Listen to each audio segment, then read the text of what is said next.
Ofiste olmuruq şən neçə vaxtdır, deyə də bilmirəm mən neçə vaxtdır. Eyni corabdasan sən neçə vaxtdır, ya biz pul atışaq biz alaq ya da qurban olum onu dəyiş arada.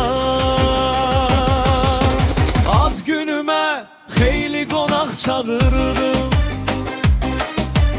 evə neçə yaxın uşaq çağırdım. Səhv elədim səni nahaq çağırdım, bir həftədir təzyiq düşmür mamada. Qurban olum onu dəyiş arada. Çıxardan da ayağını hardasa, bütün ətraf mühit qərq olur yasa. Dəyişmirsən dəyişmə heç olmasa, 3-4 saat aslı saxla havada. Qurban olum onu dəyiş arada.